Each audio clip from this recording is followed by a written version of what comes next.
Kibuye twasookera Kibuye Katwe ku police ne batu referring ngamba kale ensonga eno engeri gyeremu ebintu by'emmengo mugendeke oludi Kampala ewali Mengo jurisdiction mulabe netusitukiramu actually yali mulungi nnyo OCCID n'atuweereza enamba ya OCCID we oludi Kampala era twatuuka nga batusuubira netutuuka ne presidential advisor bamutreatinga nno bulungi bamuwa respect singa okwagala police stations. Yes. Ne batuwa ne tubanyonyolamu ne tulaba legalities ezirimu kiki tulina okukola batugamba what we do tuwandiike complaint mbuwandiike nga mu ebutabika mu ddwaliro mwe basobola okukola ki okujjanjabira. You understand? Tekitegeeza nti bw'oba mutabufu wa bwongo ogenda ozza emisango era still bajja kukola ki amateeka galina engeri gye kakuhandling. Omuntu bagamba nti kati gwe ogambye yo insane bakutadde ate ogenda ozza emisango emirala. So what they do, they remind you to a place gye bagenda okukutereereza obwongo naye tebasobola kuwozesa ng'ote oli mutabufu wa bwongo kasita bakizuula nti obwongo tebuli clear. They first handle the mental issue nga tebanaba kuwozesa because omuntu nga tategeera bulungi tebasobola kola ki kumuwozesa. Naye kusinziira ffe bye twalabyeko the way he was remorseful ng'agezaako okwetonda biki nga bamukutte. Yes, ng'agezaako you know okulaajana kikulaga nti yagambye ensonga kyemugira emutuma omuntu okubanga talina na reason yonna emukola ki emwogeza ebintu byonna byayogera kwegamba nga ali just social media excited. Omanye esimu zino zigenda ne zitutabukako ne banoonya kye bazikozesa nga tebaziraba n'ogamba nze kandipire kino for purposes okufuna likes likes zino kyezitu likes nkubuulira naffe kennyini twasitukiramu kubanga twalaba nga ensonga zikwata ku president, ensonga zikwata ku kabaka, ensonga zikwata ku speaker wa parliament. We didn't charge her. Era twavuga amafuta gaffe buli kimu okugatheringa evidence okugula flash kwe tuteeka evidence ezo zonna. We used our money without charging the client. Ne tugamba ekikwata ku kabaka nyinza okwasira Muganda nga ndi mukiga naye nga tosobola kuvoola kabaka ne tusigala nga tutudde n'ovoola president n'ovoola ani speaker abakulembeze b'eggwanga ne Honorable Joyce Sebugwawo ne tugamba eno ensonga y'amaanyi. Presidential advisor ate asituse n'agitutegeezaako naffe katusitukiremu. We make sure we bring this boy to book. Gwanga at first walinga as if tewali kyali kikolebwa omwana avumye kumala ebbanga oba myezi ebiri oba meka nga tewali kikoleddwa. Era ebbaluwa zaffe weeziri nga bwe twaziwandiika bulungi ebifaananyi balage nga ali mukomera behind the bars. You people, we are a serious team. Bwe tugamba nti we have done this obukakafu bwa weebuli tetusobola vaayo kwogera ebintu nga tetulina ki.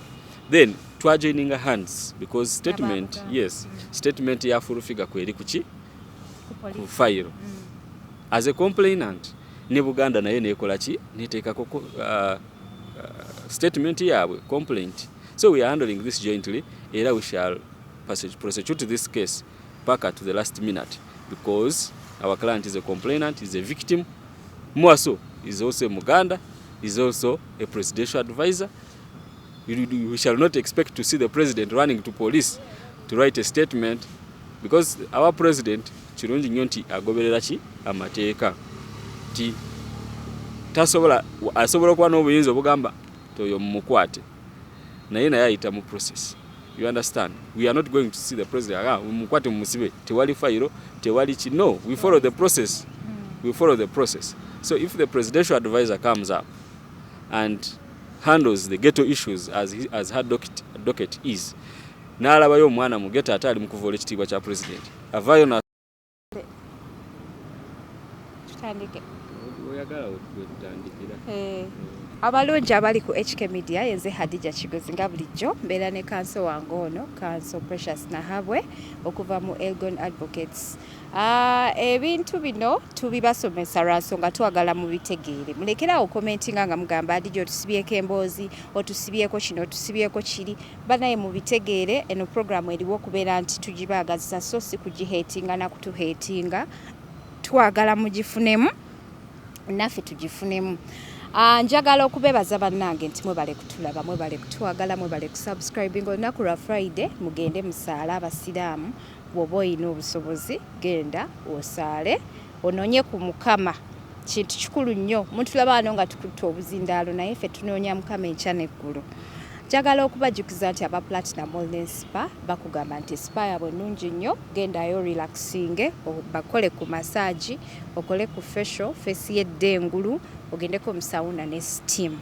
Onako olwaleero njagala kansa atunnyonnyole ku misango gino wammanga. Tulabye abantu bangi nga social media bagikozesa bubi kye kisookera ddala. Ekyokulala twalabye ensonga ya Pretty Nicole. Sigenda lekeraawo gyogerako nga yeetala. Mama wa Pretty Nicole yalopye emisonga esatu. Yalopye ogwa disappearance, n'aloopa ogwa child pornography, n'aloopa n'ogwa kidnapping. So tugenda kubeera tubitunulamu olunaku olwaleero tulabe kooti egenda mukolera ki omwami ono eyatambuzza obutambi bw'omwana. Nsanyusa okukulaba. Nange nsanyusa okukulabako Hadija n'abatulaba bonna balamusiza. Amanya Nahabwe Precious nga bulijjo kuva mu Elgon Advocates. Twasemba okwogera luli twali ku nsonga za Mr. Senfuma twamulaba nga bamutadde nga poliisi emutadde ali ku police bond. Ekyo kyali kisoboka? Era nga bwe twali wano ne tukinyonnyola abantu nti omusajja yali tanaba kumaliriza interests ze, yali akyali mu process ey'okuzza omusango. Era twayogera akagambo ne kakwata abantu mu Babylon overt act. Nzijukira overt act yali tenakolebwa mu mateeka nti yali akyali mu preparations ezita amountinga mu kuzza omusango. Era ndowooza bwe batunulamu ne state n'awabulamu poliisi ne fayiro si kyagiwulira. Simanyi siri mwogezi wa poliisi, simanyi kati eri kuki. Yagwa obadde looya wa mwana Pretty Nicole. Njagala otuzzeeyo emabega. Abantu bagamba nti nno baakola bubi okusiba kafuta. Gwe nga looya okyogerako ki? Abantu tosobola bagaana kulowooza oba okufiiringa nga bwe baagala. Naye ebiseera ebyo baali bapreventinga torture. Era naffe we twalaba akatambi engeri gye bakubamu client waffe ne tusitukiramu nga tetukyajinze muntu yenna ssente ne tujja for the cause ey'okuba omwana. Naye ndowooza abantu public nabo tebanenya nnyo bwe balaba ate omuntu gwe baayirako omubiri ate ali mu kwekola obusolosolo mu public. Nabo ne bakola ki? Ne bagamba ate ono gwe tubadde tulowooza nti tulwanirira ate nga atuleetinze down atuyiyeeyo. Kitegedde okukaabya ate ne maama we n'atuuka n'okukaaba. Kitegedde? Yes. N'omwana n'atuuka nga tikyamwagala ate muwadde gavumenti. Ng'olaba nti ne maama we kennyini ali disappointed. So what do you expect of the public? Ne public naye ebeera a bit disappointed with the child. Naye ekyaliwo kyo kyali kituufu nti kafuta yalina okusibibwa for the act gye yakola eyokuba mune. Ate olaba nti that case was a preventive measure. During those days wabeerangawo nnyo omuze ogw'okulwanirira abasajja tekulwanira abakyala. Naye tokyakiwulira kuva bwe bakonvictinga kafuta ne bamusindika mu prison. Sikiwulirangako in the media bwe kibanga gye kiri tekijja eno, tekijja mu media. Naye kuva olwo jjukira waliwo omukyala gwe baali basseeye n'akulabye bamwokya mu nnyumba nga balondera musajja. You remember those days? Yeah, I remember. Naye that time waliwo abeefumita yes. Because of a man nagalaba kataliko. Yes. Kati olaba since then that is the use gwe mugaso gwa criminal law nti it prevents eriwo okutangira okuziyiza abantu okuzza emisango. Kyobola basobola okusalira ogwa kalaba nogamba kalaba atenze. How do I reform? Kitegedde? They are not targeting you, they are targeting the public. gwe bayinza okusacrificinga so that public eyige kino kyoziza kikyamu. So gyemigaso egimu egya criminal law tovala omuntu bamukwata ne bamusiba so that oli abadde agenda okikola akireke, at of which I believe our case has succeeded in preventing the public from fighting unnecessary wars eza relationships ezireetawo domestic violence ezireetawo okutingana. So nze ndowooza nti kituufu kkooti teyakola mu kikyamu kyonna okusiba kafuta weewaawo yamala n'ateebwa. Tulaba amamaniko ng'ayogera ku mwana okumutwala mu rihabu. Nzijukira okukyogerako nga mugamba nti omwana bamutwale mu rihabu abeere rehabilitated. Abantu balowooza nti rihabu ye butabika. Me too, that's what I thought. Nti omuntu alina okubeera mu rihabu alina kubeera eyo butabika bamuwa eddagala. To explaining leko embeera eno yali etya? We twali mu kooti era nga bwe twanyonnyola eggwanga pretty Nicole client waffe kooti teyamuta nti agende waka. Yes. Naye bamusiba? Tebamusiba nti bamusindise mukomera. No. Naye kooti ya recommending era ya issuing orders tatwalibwe mu rehab. Okitegeera? Era nzijukira bulungi twakinyonnyola eggwanga mu kaseera ako. Era fe abakisaba ffe kennyini abaasaba ekintu ekyo ti atwalibwe kubanga ze nali ku watching brief nga nkolagana ne state era ne tusaba ne turecommendinga nti kusinziira ku mbeera gy'omwana ono gye twamulabamu kaseera ako maama we yali amulemereddwa.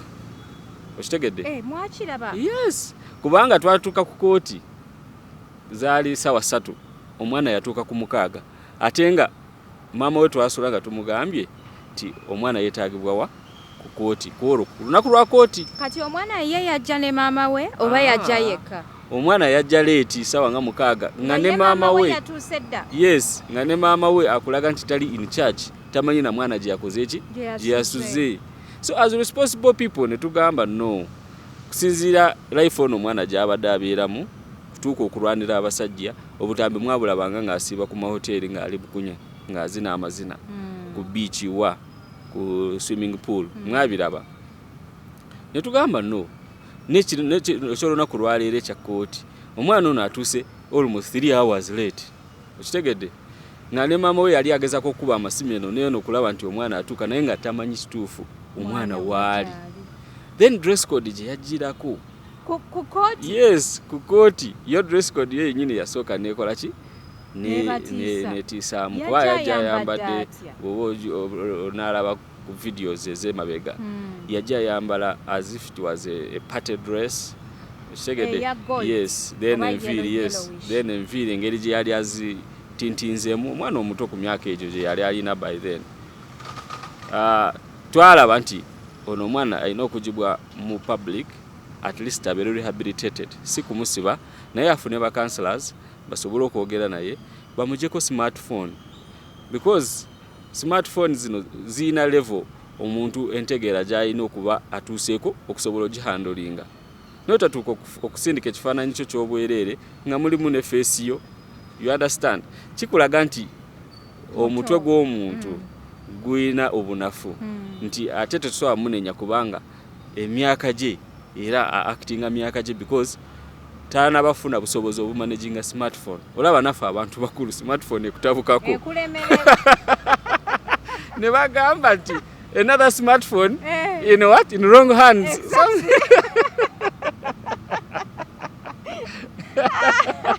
Obeera lyawo ku status ng'otaddeko ekintu ky'otalina tteekako okiweereza muntu mulala ate okiteeka ku status. Ni bagamba nti ate data ono lwaki tebamuwadde muffe.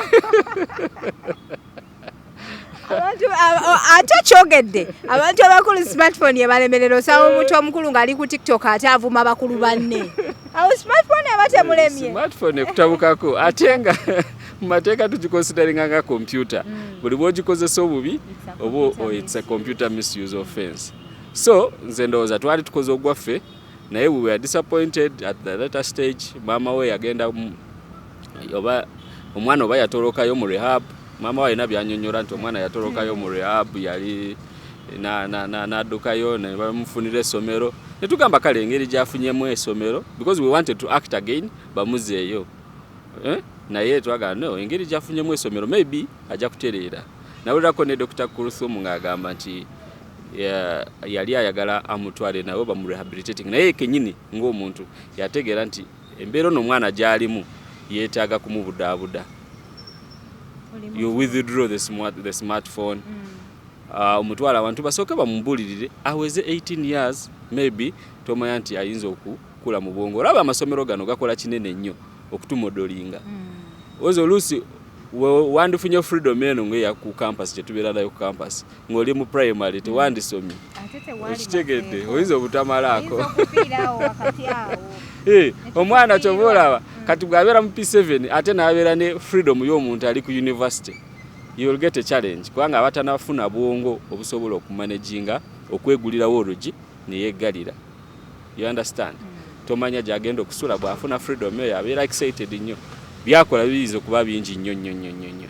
So akaseera ako twalaba nti ne turecommendinga at of which kati buli omu aze ng'alaba decision gye twatekinga yali ntuufu because ne mama yatuse n'agamba oba government singa yakola ki yamusigaza n'asobola okola ki okumumodinga aveemu omuntu ate ng'omwana yadduka mu government ate nga yaddukayo.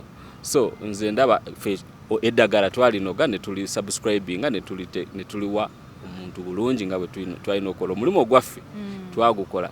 Wewa actually kaseera ako batunyiigira nnyo nti omwana lwaki tusazeewo ne tusala ne tugamba kooti emutwale mu rehabilitation oba bakirowoozaamu nti nakugambye ffe tumanyi rehab butabika bakirowoozaamu nti liringa komera nti oba at that time tebakitegeera naye kati olaba nti kati ate bakitegedde nti what we did was the right thing to do. Rehab tekitegeeza butabika abaana balina gundi rehabilitation homes za njawulo waliwo ne ziri private waliwo ne ziri governmental. Omwana asobola ofuna counseling counseling kuva abantu wona n'alabika nti akomawo in the right state kubanga omwana ekiseera ekyo baali bamukubye nnyo nga tulowooza nti talina in the right state of her mind ng'ekintu ofunye ekintu kikususeeko kiri all over social media ofunye fame awo bulijjo oyita kati buli omu akulaba nti wuuyo yes. So ng'omwana olaba n'omuntu omukulu kimutabukako kati ate omwana omuto yolowooza nti kiseera ekyo kyali kimuyisa kitya. So tutugamba asooke withdrawing from the public asome because the recommendation asome nga bafuna counseling in a rehabilitation center. Okay. So kati bwe tugenda kuloopa omusango gwa disappearance and kidnapping ndoza we tubeera tutandikira maama w'omwana agamba nti omwana ono balayika bamukidnappinga kubanga bamunoonya ensi yonna alabika akoze eki ababuze ate ayongera okufuna continuous messages ku simu ye ezongera okukola ki okubeera nti no zimutiisatiisa ate oyo mugamba neesonyiwe nja kwongera ebifaananyi mbite okitegeera. So kati yeeralikira agamba nti nono boyfriend muwala we gwagamba gwayina ayinza okuba ali mu kikosi kyani ky'omusajja yasooka okuweereza ebifaananyi. Kati mama Nicola okuloopa omusango gwa kidnapping and disappearance ku gundi ku poliisi kino kkooti ekitununamu eti n'emisango emirala kidnapping disappearance omuntu bwakubulako sobola okwekubira enduulu ku poliisi. Kidnapping omusango gwa maanyi because first of all ono minor ekyokubiri you have no consent from the parents kati buli omu yeeraliikiridde tebali amanyi omwana gyali then ogasseeko okureleasinga ebifaananyi by'omwana. Simanyi badde sinakigoberera bulungi simanyi we batuuse oba nti suspect bamumanyi oba it's a general inquiry suspect banamumanya nti yuno suspect tebannaba kumumanya naye nga bakimanyi nti ayinako waabeera naye tebannabategeerawo. Yes, ne bagezaako bwe baba bamufunye nga bamutrackinze ne bategeera nti oba oliawo yeyatadde ebifaananyi nti oba oliawo amanyiko eyabitadde nga bakukutte wano. Twalinawo etteeka erya Anti-Pornography Act 2014 baaliisa nga 2014 kati oluusi omuntu bw'agenda mu kooti okuchallenge eteeka abantu bo balowooza nti eteeka likoze ki livuddewo okitegeera that is ebintu ebimu bye tulina okuvaayo ne tusomesa eggwanga era buli omu atulaba nti muba mwesiimye nti tuvaayo ne tunyonyolako ku nsonga zino bachallenginga eteeka eryo erya Anti-Pornography Act ne bajjamu obuwayiro obumu akawayiro number 2 section 2 section 11 section 15 bwe bumu ku buwayiro bwe bakola ki bwe bajjamu obwali budefininga what pornography is details omusango gwetaagisa ki okumalako nagwo then ne section obwayiro bulala waliwo akalikawo obuyinza kooti okwishinga arrest warrant nga akawayiro akalala kawa committee ya anti-pornography obuyinza obungi nnyo butali limited so kooti yasemateeka nekkiriziganya n'abateekayo petition yaabwe ebiseera ebyo okubujjamu okubudikiralinga anti-constitutional naye nga akawayiro aka pornography kennyini akatuufu section 4 kasigalamu tekagamba nti this one evuddemu era nze nsaba nti oluusi abantu obanyonyole nti what this all is all about okootinge bulungi obagambe nti anti-pornography eteeka lino lyasigala ku kibwe bajjamu obuwayiro buli kala ka section 2 kali ku interpretation yonna yeteeka enyonyola nti what pornography means bagezako bala nti no this one was a bit ambiguous tekinyonyola bulungi bantu what pornography is then ne bagamba nti under yali key prohibition of pornography nadala efe yaffe tukwatako section 14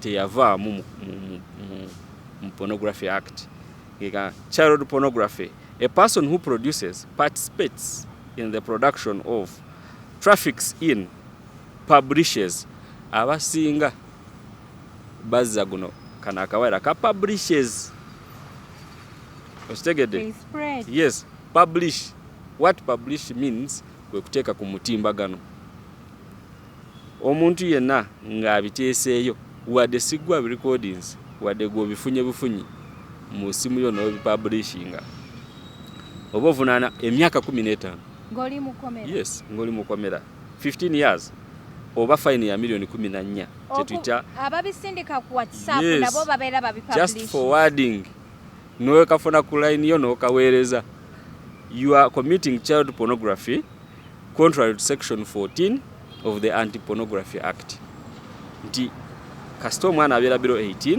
n'okwata ebifaananyi byo n'obiweereza oba oziza omusango era you can be imprisoned for 15 years or 700 currency points. Kati ono eyabitu forwardingidde ebifaananyi mu inbox yes. bajja kumusiba emyaka 15 kimutwaliramu kasita wavayo omuntu n'akutwala ku polisi tigundi yaweereza ekifaananyi okitegedde omuntu ali wabweru w'eggwanga for example kati ngono omusajja yasindisa ebifaananyi bya Nicole mu WhatsApp z'abantu obaoliawo basobola okumulopera muno mu Uganda etteeka liri erimulamula litya kati omuntu ali wabweru lwakuba nti oluusi parliament bwe beeyisa amateeka gano bagisaba ekintu kino kye tuyita financial implication in most cases obuzibu buva basobola okuvunaana so long as ensi yaffe eyina reciprocal arrangements with the other country nti osobola okumpa abaziba emisango abagizizeeyo nange eno osobola okuwaki gye tuyita reciprocal arrangement kati simanyi ggwanga kiri mwali bw'aba nga ali UK then wabeerawo that reciprocal arrangement tegwanga lisobola okuyita mu Interpol ne likuleeta no answering emisango gyo wano naye the cost implication yesinga okuleeta obuzibu so bw'oba otunuulira etteeka eddala mwe basobola okukwatira ne bya kusasanya ebintu by'omwana Computer Misuse Act. Honorable Nsereko yatukola bulungi nnyo kuteeka eri. Omuntu yenna kasita okwata essimu yo abasinga babuuza nti essimu ate nayo kompyuta okitegedde n'atamanya nti okutte kompyuta namba mu ngalo zo. This phone is a computer because amagezi getambulirako ga computer. Bw'okwata essimu yo n'oweereza akatambi, then you have misused the computer. So kati olaba emisango gy'oyinza okuba nayo, kankulage punishments zino za maanyi oziraba. Olaba nti computer misuse bw'oba osaasaanyiza ebintu ebikwata ku baana. Any child okwata omuntu mwana we tolina permission from the parents oba nga si byakuyamba mwana oba okola emisango eminene nnyo gy'otagenda kukkiriza.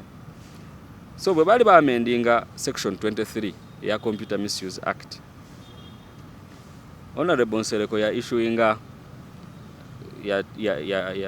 ya proposing as changes zino era ne baziyisa. The person shall not send, share or transmit any information about or that relates to child through a computer unless this person obtains consent from the child's parent, the person is authorized by the law, or it is in line to help the best interest of the child. Tovolaba ojukira ku musango gwa Bruno we twali tunyonyola ne Dora. We bayingizamu abaana era ebbaluwa gye twawandiika twasaitinga some of these provisions lwako musango tetwagutwala mu maaso. Naye the moment you talk about a child, the moment you publish anything about a child, va ku pornography, eri twabadde mu pornography. Naye bw'okwata ebintu n'obisaasaanya automatically etteeka likuleta mu computer misuse mwennyini mw'oba ozanyira. Ate waga a person who contravenes commits an offense and is liable to a fine not exceeding 750 currency points. The 15 million. Jukiri eri batugambye 14 million 700 currency points mu Anti-Pornography Act. Ena ate bakugamba 750 currency points, the 15 million as a Uganda, or imprisonment not exceeding 7 years or both. Eri batuwadde 15 years imprisonment eno bakuwadde 7 years imprisonment. Kati amateeka bakugulako emisango egyo, you have done one act naye emenya amateeka abiri. So ng'olaba nti punishments ziri heavy nnyo tuzitakinga for granted naye nga bakukutte ogwa mu kitimba kyabyo obitebya. Yes. Twalaba omwami ono ng'asindise ebifaananyi mugundi mu kabokisi ka nnyazaala we. Ak'omukyala azaala omwana. Toseka kansa abantu bajja kugamba nseka. Omanyi kati ekiri ku social media oseka. Eno yange si teri serious. Ayagala ebya serious ayina kugendeyo. Exactly. Naye tuzogerako in an entertaining way. So omwami ono agenda ng'asindika ebifaananyi mu kabokisi k'omukyala azaala omwana. Lino etteeka nalyo ekkooti eyina engeri gy'eyinza okulyogerako. Yes. Ng'oweereza mama w'omwana ebintu. Yes, kubanga tugambye bw'osharinga. Anyway, bw'osindika mu kabokisi, that is not publishing. Naye mu computer misuse mwe likukwata anti-pornography erinza obutakola ki butakwata because gy'olireeta mu publishing. Kitegeeza bw'obeera mu nyumba yo, you're with your family, you can do whatever you want. Tewali agenda kujja mu kisenge ekyo agambe nti you are being pornographic. You understand? Naye eno computer misuse yo ate is about sharing because iri kugamba nti a person shall not send, share or transmit any information. Share, transmit, send. Obugambo obulaba nga bwe buddiringana. Share, transmit and send. Yes. Kati bw'okwata mu n'otappinga, no forwarding. What have you done? Haven't you shared? You have shared. Waliwo endala mischief abantu gye balina nti etteeka lya computer misuse lyavaawo. Etteeka lino when we are representing omurangira Ssuuna ye twasinziira mu section yali 25 computer misuse ojjukira omusango gw'aba journalists gwe twalina abantu kwe basookera okutegeera nti if you abuse me nsobola ogenda ku police nenkola ki nenkuloopa omuntu ne bamusiba ne bamutwala ekitalya ebiseera byali bya lockdown abantu nga batwala kitalya ensi neekola ki neekwata omuliro ne bategeera nti kikyamu naye oli yavaayo n'ateekayo omusango mu constitutional court n'agamba nti offensive communication ke kali akawaayiro ka 25 ne bakakola ki ne bakajjamu. So oli akugamba nti computer misuse yavaawo eteeka teririiwo.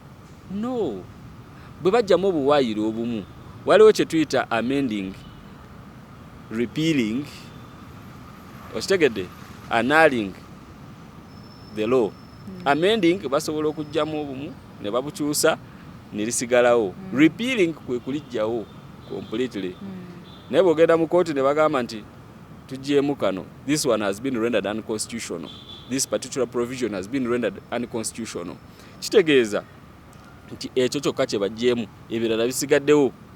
So bajjamu akantu kamu aka offensive communication because it was a bit ambiguous nga tekitegeerekeka. Offensive, what may be offensive to me may not be offensive to you or to another person. So ne bagamba kano kajja kulekawo a big gap to understand. Tolioso omuntu ayinza n'okusindikira sente ku simu n'onyiiga n'ogamba this is offensive communication. N'omusiba. So kati ne bakajjamu naye etteeka lyasigalawo munnanga atulaba etteeka weeriri era tokkirizibwa okusharinga information. Waliwo bw'obeera mu group ng'omuntu asindika ebintu bibiri so annoying. Oba omuntu akuweereza message mu inbox n'akuweereza n'owulira nga n'omublocking n'akozesa ennamba endala. So sharing any information about children kikyamu nnyo, tekikirizibwa. Kyekimu ne waliwo sharing about naye abakulu it's okay. Unsolicited gye tuyita sharing unsolicited information eri gye tubaddeko y'abaana naye n'omukulu. The person shall not send to or share with another person unsolicited information through a computer unless sending or sharing of the unsolicited information is in public interest. Imagine just sharing unsolicited information. Kyo kyokka kikusibya whether ky'abaana wasi ky'abaana. But this kano kawairo kalala. Okitegedde? Kali kabadde k'abaana naye n'abakulu you're not allowed to share unnecessarily. Gwe buli kyofunye. Okay, abalungi abali ku HK Media tuline Counsel Precious Nahabwe okuva mu Legal Advocates. Olunaku olwaleero tugezaako okutegeera amateeka ku nsonga z'okusharinga pornography, computer misuse, awo nno ne tuyingira ku gundi ku nsonga endala ey'omwana mulenzi Pressure aba Buganda gwe bakubye mu mbuga z'amateeka okubavvoola. Kati ye essaawa eno amateeka gamulamula gatya? Yes, ensonga eyo eya Pressure twagirabako mu mawulire naye ne kiranti waffe yatutuukirira. Actually yali ku TikTok, yatambulira nnyo ku TikTok kumala akaseera. Yes. Nayo client yajja. Yes, tulina client. N'aloopa. Yes, full figure yajja. Yajja mu gundi. Yes, ku farm. Okay. N'atunyonyolamu ensonga eno. Actually yasooka ne katwe. Yes, ku police. Nagamba ono mwana. Nagamba ono mwana ali kuvoola ekitiibwa kya Kabaka. N'atunyonyola nti she's Muganda. Fenno munaye nga tulowooza bya ku mitimbagano bino ebya bulijjo. Nedda. Actually yasooka ku police. OCCID namuwa advice seeking legal advice. Wow. Tulabe engeri gye tuhandlinga mu keesi eyo. N'atunyonyola nti omwana attackinga Kabaka, n'attackinga the president, n'attackinga speaker, n'attackinga abantu ab'enjawulo, naye kennyini yamutwaliramu. Era yatulagako ku butambi obwo nga naye kennyini bamuvumiddemu. agamba kale nze kabanvume naye ate kabaka abamulanga ki ate president omugatiramu wa mu mboozi yammwe speaker yagiramu wa okitegedde so ne tusitukiramu twagenda twasookera ekibuli actually ekibuye twasookera ekibuye katwe ku police ne baturefaring bagamba kale ensonga eno engeri gyeremu ebintu by'emmengo mugendeke oludi Kampala ewali Mengo jurisdiction mulabe ne tusitukiramu actually yali mulungi nnyo OCCID n'atuweereza enamba ya OCCID we oludi Kampala era twatuuka nga batusuubira yetutuuka ne presidential advisor bamutreatinga nno bulungi bamuwa respect kyensinga okwagala police stations yes ne batuwa ne tubanyonyolamu ne tulaba legalities ezirimu ki kye tulina okukola batugamba what we do tuwandiike complaint mbuwandiike tugitwale Kawempe ku region bagamba ensonga erimu ebintu binene nnyo at least ne region kekole ki kebimanyeeko ne tuwandiika ebbaluwa gyalinga 12th February around there ebbaluwa weziri ne tuwandiika ne tutwalayo Kawempe ku division ne wano oludi Kampala kati bwe twatuuka ku division ne bagamba naye media crimes ziri kibuli yes we knew about all this naye nga tugezaako kutambula in another way bagamba balimo okugamba nti tubuuse ku steps kitegedde so ne batu advising yes tusobola be handling because jurisdiction yaffe naye kibuli balina unlimited jurisdiction ku media crimes mugende kibuli naye ffe twayagala tukubire side y'emmengo engeri gye baali baatakinga nnyo Obuganda yes ne tuwandiika ebbaluwa endala netujja addressingira kibuli CID director teyalwisaamu wadde eddakiika ne mu fayiro ne bakola ki ne bagigulawo bwe bamala okugulawo fayiro it was on a Saturday pressure n'akwatibwa so yali Sunday morning nga bamaze omukwata naffe ne tuteekamu statements zaffe full figure yateekamu statement ku fayiro na complaining ye ng'omuntu na complaining nga presidential advisor okuvoola president era na complaining ng'Omuganda nagamba nze kabaka tajja kuvaayo ajje ku poliisi awaaba omusango ffe kennyini kitukakatako abaana ba Buganda okusitukiramu nkubuulira naffe kennyini twasitukiramu kubanga twalaba nga ensonga zikwata ku president ensonga zikwata ku kabaka ensonga zikwata ku speaker wa parliament we didn't charge her era twavuga amafuta gaffe buli kimu okugatheringa evidence okugula flash kwe tuteeka evidence ezo zonna we used our money without charging the client ne tugamba ekikwata ku kabaka nyinza okwasiri Muganda nga ndi mukiga naye nga tosobola kuvoola kabaka ne tusigala nga tutudde novoola president novoola ani speaker abakulembeze b'eggwanga ne honorable Joyce Sebugwawo ne tugambye n'ensonga y'amaanyi presidential advisor ate asituse n'agitutegeezaako naffe katusitukiremu we make sure we bring this boy to book gwanga at first walinga as if tewali kyali kikolebbwa omwana avumye kumala ebbanga oba myezi ebiri oba meka nga tewali kikoleddwa era ebbaluwa zaffe weeziri nga bwe twaziwandiika bulungi zize ziflowinga ne mu media zibaddemu nga muziramu so ne batandika okunoonyereza wabeerawo procedure nyingi it's not a cheap process by the way to run this thing baku tracking n'omuntu no tracking nakusikuwangu kumukwata naye CID ekyo yakikola ne mukwata naye okunganya obujulizi buno n'obuteeka into buba mu Luganda buba ku videos no biteeka in the format which court can rely on so kitute banga kuva ku Sunday actually today we are expecting him to be taken to lero today is a Friday we are expecting by sawa nga 8 baja kubanga bamutute mu court that's what tetunaba confirming na ekusiza ku information je tufunye barwana nnyo polisi y'ekibuli erwana nnyo kulabanga bamusimba mu mbuga z'amateeka wano ku Buganda Road sawa nga 8 mwendaawo we tuyimiridde bamuvunaana emisango kakati bwe tudda mu misango gye yazza ebigambo byakozesa videos zaza dilinganya nga avuma avola abantu benjawulo tosobola bisa kumpewo biswaza bibi nnyo naye tekyewunyisa actually wetwali ekawempe ku division regional CID kawempe KMP North kawempe division North etuga ate kyande ekyo bajja kikwata wano kitandika okukaba nga tekiina nekyo kiri tewali nakiri emabega nga bwe balutambuza nga just social media excited, just a smartphone landed in a wrong hand. Kati bwe bakizuula nti kubanga bagamba nti pressure yayina empapula z'ebutabika kati bw'aba ali mentally disturbed kooti egenda mukola etya?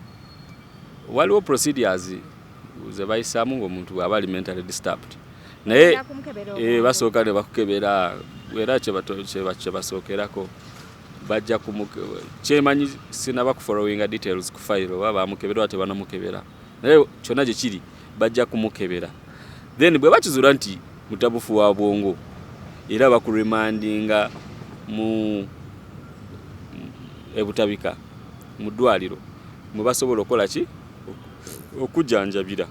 You understand? Tekitegeeza nti bw'oba mutabufu wa bwongo ogenda ozza emisango era still bajja kukola ki amateeka galina engeri gye kakuhandling. Omuntu bagamba nti kati gwe ogambye yo insane bakutadde ate ogenda ozza emisango emirala.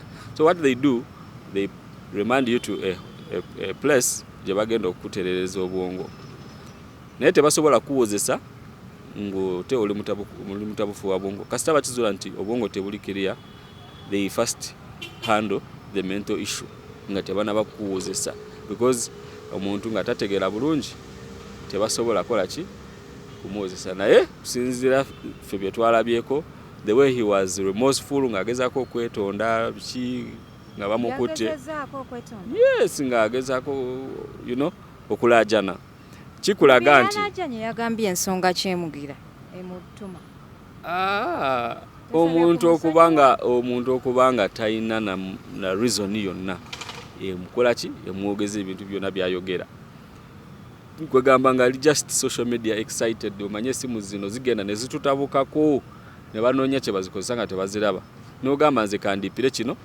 for purposes okufuna likes zino kyezitu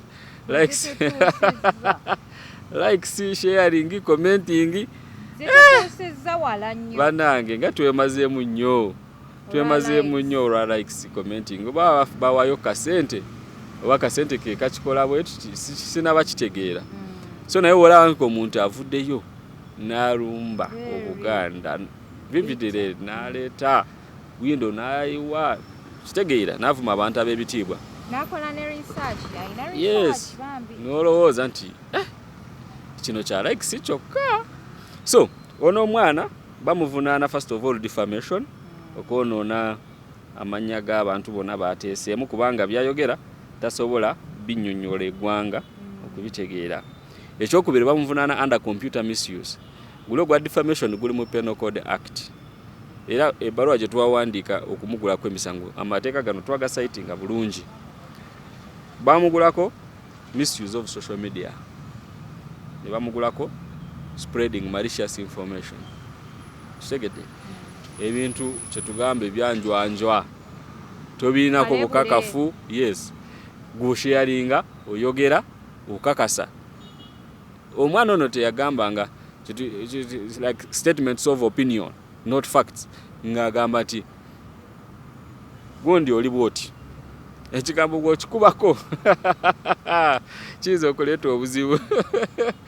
Nsaba busabi ababiina mu birabe naye eno tetujja byogera. Yes omuntu bw'agamba nti gundi oli bwoti that is a statement of fact. Naye oli bw'agamba nti ndowooza gundi ali bwati kyanjawulo that is a statement of opinion. Kubanga takitaddeko bwa muzinzi n'agamba nti nkimanyi I think okitegedde n'alowooza ti I think giving his opinion asuubira oli n'agamba no you're this thing gwe oli bwoti that is a statement of opinion. Gwe Precious oli wa Elgon Advocates that's a statement of fact. Kitegedde juzi wano mulodi yabadde abuuza honorable ebibuuzo ensonga ezo ziconfusinga. You understand? So that is the clarification. Ono omwana abadde ayogera statements of fact, not statements of opinion. Nga akulaga ne research nga bw'oyogedde nga agamba nti kino n'agamba era muntwale mu kkooti. Yadaga muntwale mu kkooti tuleete obujulizi. Kati era tubulinda aleete obujulizi kubanga tugenda musimba straight mu maaso ga naye already yakaabye edda n'akulaga nti talina naki talina na bujulizi ku byabadde ayogerako. Abadde ayogera kalibule. So he's charged under section 26 of the Computer Misuse Act. He's charged under section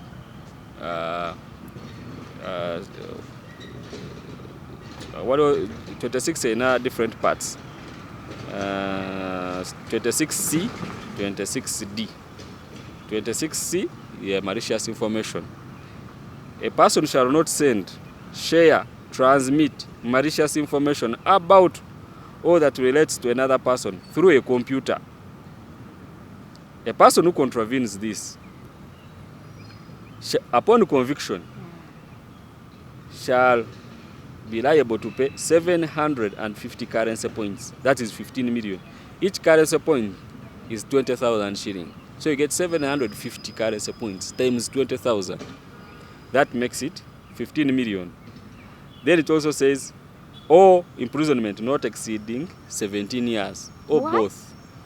7 years, not 17. 7 years, or both. 15 million, 7 years, or both. Ngasasude 15 million, yatene bamusimane 7 years. Or both. Kisinziira the rate at which gyokozesezaamu. Then, misuse of social media nagwo musango mulala. Of which nagwo gugamba nti a person who uses social media to publish, distribute or share information prohibited under the laws of Uganda under disguised or false identity commits an offense. Newe wekweka gwe niweyita ni pressure ng'ate erinnya lyo gwe Ibrahim era gukola ki gukujjayo.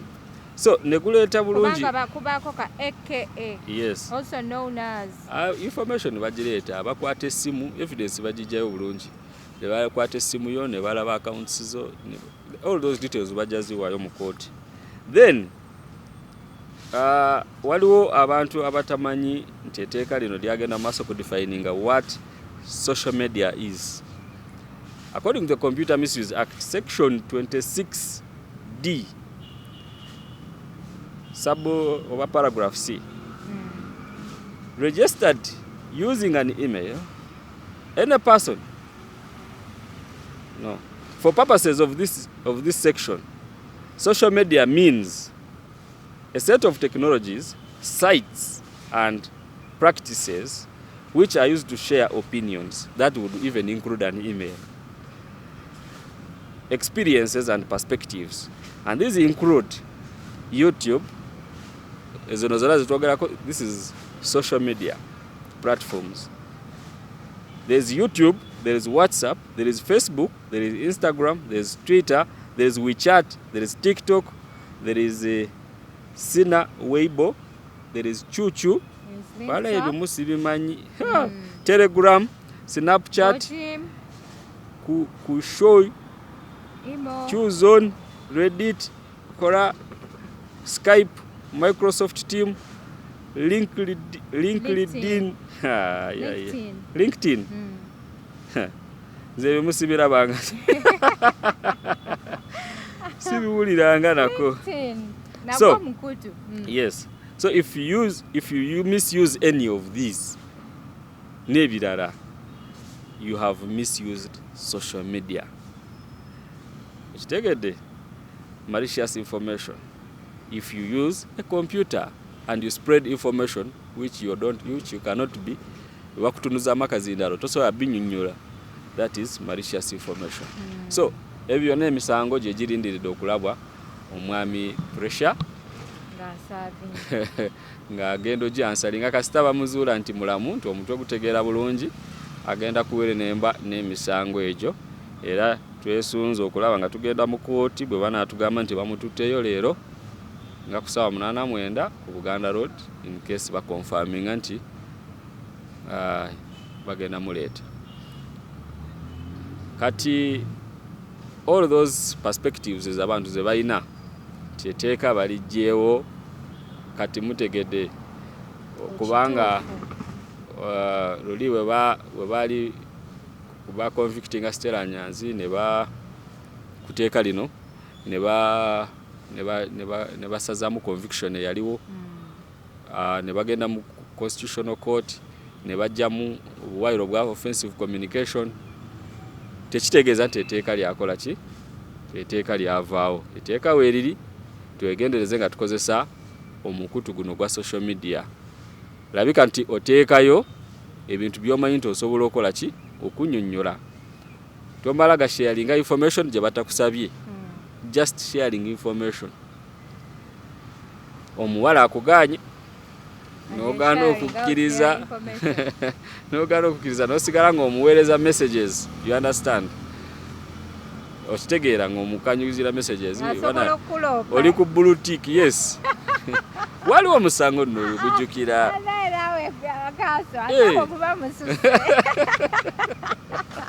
sijja kulimba ng'omulaka ku blue tick ng'akusa message osoomulopa ku poliisi. Oh, waye kati omuntu ali ku blue tick. Good morning, good afternoon, have you had lunch, good evening, good night. Obosindinga unsolicited information which may land you into trouble. Nzembawulidde ojosogerera akulopa nti onazisa messages esaagala. Honorable Mayor yawabirani yawabira omuvubuka nerabidde amanya ge Barimwezo yali agira ava ku Barimwezo waliwo le yali akwana honorable oba yali weewa waliwo omuntu yali akwana honorable nerabidde erinnya lye waliwo omuvubuka yali akwana honorable banaye muzijukizeeko samtegeera naye teyali muteeka lino oba yagiyita sexual harassment oba yagiyita kitegeeza yamusindikira ebifaananyi yamusindikiranga messages, I love you, I do what, I miss you. What? Bingi nnyo. You miss someone you have never been with? Bingi nnyo. Honorable yeekubira enduru. Simanyi oba omusango gwagwa gutya. Nja kunoonyerezaako ndabe gwagwa gutya. Oyo yali honorable we 40. Yali alina okuzaayo omuliro n'agamba omuntu oyo nti munnaye lekeraawo okumbi.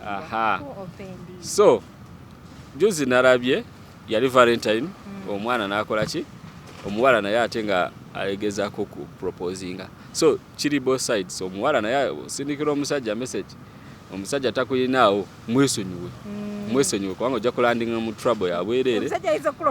Omusajja asobola okulopa ku poliisi. Computer misuse. Sending unsolicited information. N'ogwa mu fine ya $15,000. N'ogwa mu imprisonment ya 7 years. Tutandika okwekolera ku ssente ezo 15 miliyoni. Nga weesiba kuba banaye. Computer misuse teyagala abantu kwesiba ku banne. Mwesonyiwe bw'aba tagenda kuddamu muleke. Akuwadde blue tick 3 mwesonyiwe kubanga ojja kufuna obuzibu bwa bwereere. Mulimu actually ne Domestic Violence Act naye tekkiriza, let's say mubadde mu relationship eganye omuntu ye n'ayagala atandika kussa message tebikirizibwa ebintu ebyo. Yes, oba okola kyebate ne domestic violence mwebyo bya relationship oba biba bikutwaliramu tokirizibwa ku taataaganya omuntu okumusindikira messages ezimunyiiza ezimujjako waya. So twegendereze nnyo bwe bakugaana kite kyesonyiwe funa omulala. Kyokka on a serious note ebintu bineno mbitwale so seriously lwakuba nti nze ebintu ebimu munnaye binsesa mbasibisuubira. So kati n'akasembayo kanso ku nsonga za pressure. Kati ku pressure waliwo gundi ebaddewo etambula ti who is handling the case? Is it Buganda? Is it us? Is it full figure? Okitegedde wabaddewo that naye oluusi abantu social media boogera basooka okugamba nti teyakwatibwa era nabagamba mubalekete mubaddamu omuntu ate ali mukomera tukoze statements mugamba tetwamukutte abantu bo baagala evidence balage ebifaananyi balage nga ali mukomera behind the bars. You people, we are a serious team. Bwetugamba nti we have done this obukakafu bwa webuli tetusavaayo kwogera ebintu nga tetulina ki then twajoining hands because statement statement ya full figure kweri kuki ku file as a complainant ne Buganda naye nekola ki neteekako statement yaabwe complaint. So we are handling this jointly era we shall prosecute this case back to the last minute because our client is a complainant, is a victim. More so, is also a Muganda, is also a presidential advisor. We shall not expect to see the president running to police to write a statement because our president kirungi nnyo nti agoberera ki amateeka ti asobola okuba n'obuyinza obugamba toyo mumukwate naye ayita mu process. You understand? We are not going to see the president mumukwate mumusibe tewali file tewali ki. No, we follow the process. We follow the process. So if the presidential advisor comes up and handles the ghetto issues as her docket is, n'alabayo omwana mu ghetto ate ali mu kuvoola ekitiibwa kya president, avaayo n'asitukiramu bulungi n'akola ki n'ajoininga hands n'amutekinga on era tumwebaza nnyo presidential advisor kiranti waffe okuvaayo n'alwanira ensonga eno. Naffe ne tusitukiramu ku bwereere, naffe ne tugamba tujja kulwanisa omuze guno oguvuddeyo okuvoola abantu ab'ebitiibwa nga toyina evidence, toyina bukakafu. So that abantu bayige tukoze actually we have done a lot okulaba nga to streamlining media zino. Lwakuba nti we don't want to sing unsung heroes. We had taken steps. General full figure yagulako Kumusango ku Sefco mujukira bulungi. Naye content yo laba yatereera kati. Eyali avuma yakola ki? Takyavuma. Yavuma abantu bangi, yavuma abayimbi bangi. Kitegere bijukira ebiseera ebyo. Media yennyini mainstream. Omurangira Suna client waffe bwe yavaayo natuwa instructions ne tusitukiramu. Yes. Program number. Twagenda terevu ku UCC regulator n'ayingiramu ne bakendeeza okuvuma ne bakendeeza okwambala bubi ne bakendeeza. You see the whole media is streamlined. You understand? Naye oluusi omuntu bwe tuvaayo ne twogera ku bintu bino bakusiima ogenze kati fe abalina okuvaayo ne tubyeyogererako. Okitegedde?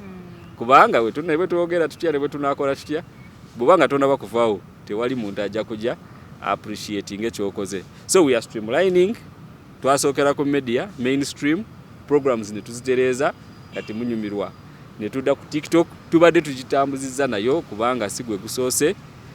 Waliwo abantu kwaliwo emisango mingi gye tuhandolinze ya TikTok ya social media ya WhatsApp naye gibadde mu social media mu gondi Limelight yesinga tuyamba okuziiza abantu okukozesa obubi omutimbagano. Twadde ne president wa TikTok Frank Abao nga agezako okukola federation y'aba TikTokers ng'olaba nti TikTokers bagambye mbu baagala kubateeka mu kalulu ka 2026 nga tebeesiimidde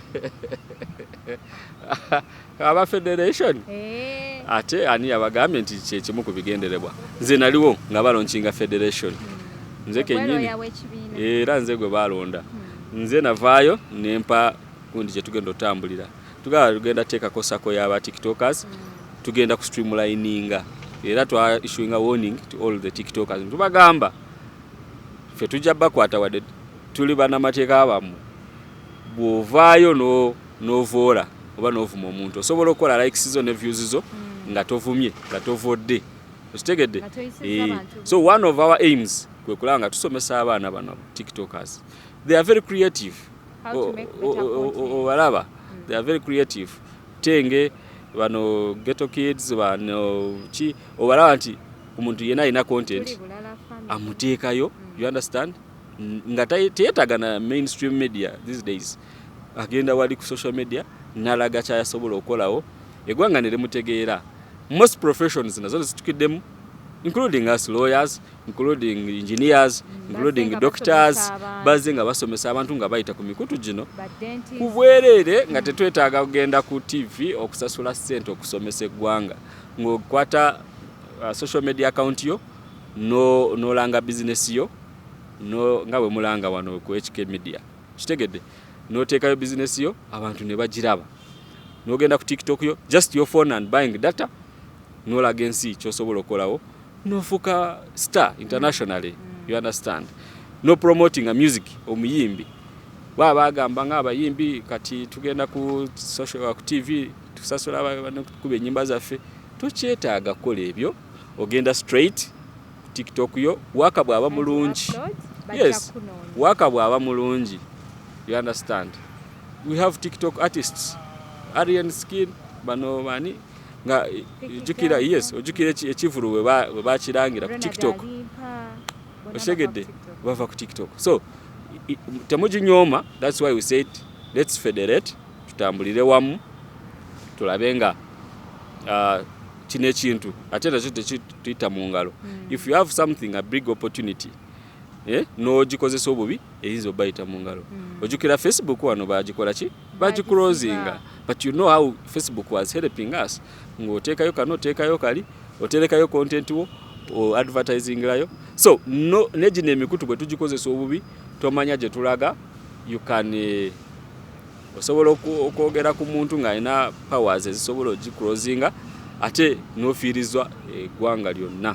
So twongera obbasaba bwe tuba tukozesa emikutu gino tubeere begendereza kubanga abantu bangi kati bagifunamu kwe baliira kwe bafiidinga family zaabwe kwe balagira business zaabwe at a lower cost or not even a cost at all nga teweetaaga agenda kusasula millions oba meka ku TV nga osobola ogenda ku HK ne bakusuulirayo akantu ko kasente akatonotono temujjanga loosa. Yes. Kale bannange tweyanzeege kanso ebigambo bino nkakasa abantu abatulaba babiyizeemu nnyonnyini ddala bwe tulijja okuba nti tubaweereza bannange vidiyo eno gitambuze bw'ompya ku channel eno nyiga akagambo ako ka subscribe okubeera nti otweyungako waba oli ku Facebook, ku Instagram, ku TikTok, ku Twitter kwe tuli ku mitimbagano egy'enjawulo beera ng'otufollowingako. Yenze HK Media Hadija Kigozi, mweraba.